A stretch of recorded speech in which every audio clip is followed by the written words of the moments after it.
কেউ বলে বিপ্লবী, কেউ বলে ডাকাত।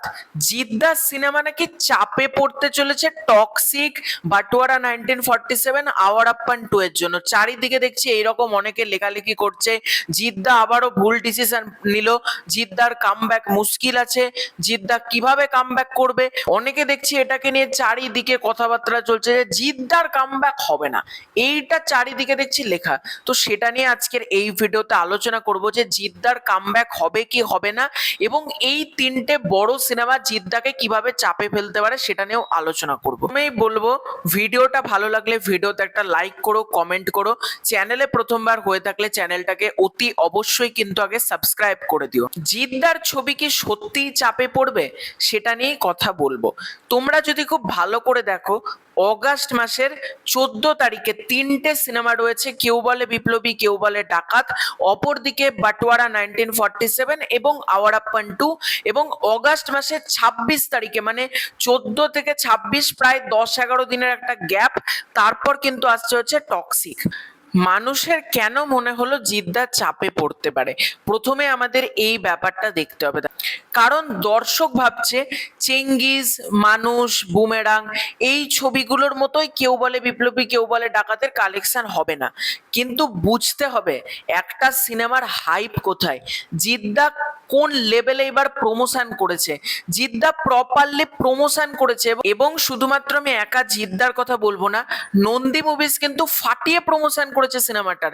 এবং যারা বলছে জিদ্দার চাপে পড়বে, আমি বুঝতে পারছি না কেন বলছে। তোমরা আসো আওয়ার আপ্পান 2 এ নিয়ে। আওয়ার আপ্পান 2 এর আজকে ট্রেলার মুক্তি পেয়েছে, 1 মিনিট 25 সেকেন্ডের, জঘন্য। মানে আমি জাস্ট কেটে কেটে দেখলাম, জঘন্য। আওয়ার আপ্পান 2 জিদ্দাকে চাপে ফেলতে পারবে মনে হয়? ওটা জিত, মানে নামের একটা মানে ওয়েট রয়েছে। জিদ্দা, চেঙ্গিজ, বুমেরাং বা মানুষ হাজারটা ভালো সিনেমার বক্স অফিসের থেকেও বেশি চলেছে সিনেমাটা। হ্যাঁ, 30 কোটি, 40 কোটি, 20 কোটি হয়নি, কিন্তু যতটা দরকার একটা নর্মাল টাইমে এসে ব্যবসা করেছে। জিদ্দার সিনেমা ব্যবসা করে, সবসময় তো একটা ব্যবসা করে। এবার কেউ বলে বিপ্লবী, কেউ বলে ডাকাতের ক্ষেত্রে যেটা পজিটিভ সাইন, সেটা হচ্ছে ফ্যানেরা তো সিনেমাটা যাবেই। একটা সিনেমা কখন ব্লকবাস্টার হয় জানো? ফ্যানেরা পাশাপাশি নিউট্রাল অডিয়েন্সদেরও কিন্তু সিনেমাটা দেখতে হয়।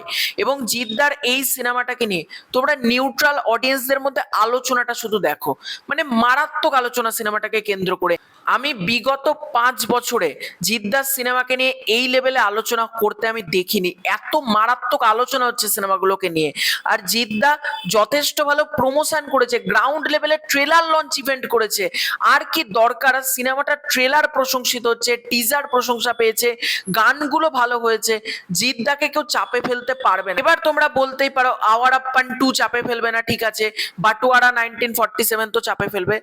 আসছি, তার আগে বলি টক্সিকের ক্ষেত্রে। দেখো, টক্সিক ঠিক তার 10 দিন বাদে মুক্তি পেলেও টক্সিকের কোনো হাইপ নেই। টক্সিকের হাইপ যা আছে সাউথ বেল্টে আছে। তোমরা কলকাতার চত্বরটা দেখো, টক্সিক নিয়ে মানুষের মধ্যে কোনো এক্সাইটমেন্টই নেই। টক্সিক এইরকম পর্যায়ে রয়েছে, মানুষ জানে ছবিটা খারাপ হবে, ছবিটার সমস্ত কন্টেন্ট মানুষ মানে খিল্লি করেছে, মানুষের কোনো কন্টেন্ট ভালো লাগেনি টক্সিকের। সুতরাং টক্সিক কখনোই জিদ্দাকে চাপে ফেলবে এটা আমি বিশ্বাস করি না।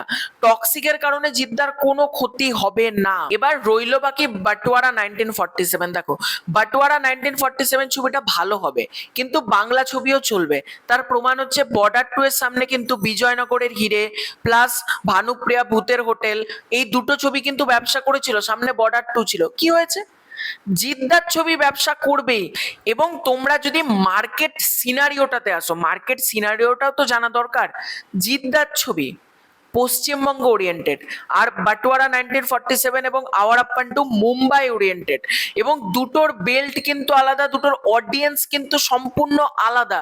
এবং টক্সিক সাউথ বেল্টে চলবে। টক্সিকে তোমরা সোশ্যাল মিডিয়ায় যা হাইপ দেখতে পাচ্ছ এই সাউথের অডিয়েন্সের মধ্যে, টক্সিকের কারণে জিদ্দার 1%ও ক্ষতি হবে না এটা আমি মনে করি।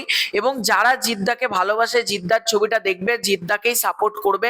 আমি তো জিদ্দার ছবিকেই সাপোর্ট করবো, এটা আমি আগেও বলেছি, এখনো বলবো। আমি আমি জিদ্দার ছবিকেই সাপোর্ট করব এবং জিদ্দার ছবিটা চলা ভীষণভাবে দরকার। এবং আমার ভিডিওটা যারা দেখছো তোমাদেরকে বলবো পিভিআর, আইনক্স এবং সিনেপলিস যাদের বাড়ির কাছে রয়েছে তোমরা সিনেমাটা দেখতে যাও। তোমরা অবশ্যই সিনেমাটা দেখো। কেউ বলে বিপ্লবী, কেউ বলে ডাকাত, কারণ ন্যাশনাল প্লেক্সে সিনেমাটাকে চলানো খুব দরকার। কারণ সিনেমাটা তো distribution partner PVR, INOX, Cinepolis এরা তো রয়েছে। যখন তোমরা ন্যাশনাল প্লেক্সে সিনেমাটাকে ব্লকবাস্টার করাবে তখনই কিন্তু সিনেমাটাকে নিয়ে আলোচনা আরো বেশি হবে। প্লেক্স কালেকশন সবসময় কিন্তু প্লেক্স কালেকশন নিয়ে কথা হয়। তো তোমাদের এই পুরো ব্যাপারটাকে কেন্দ্র করে কি মতামত কমেন্ট করে জানিও। তোমরা আমার সাথে কতটা একমত কমেন্ট করে জানাতে পারো। Bye bye.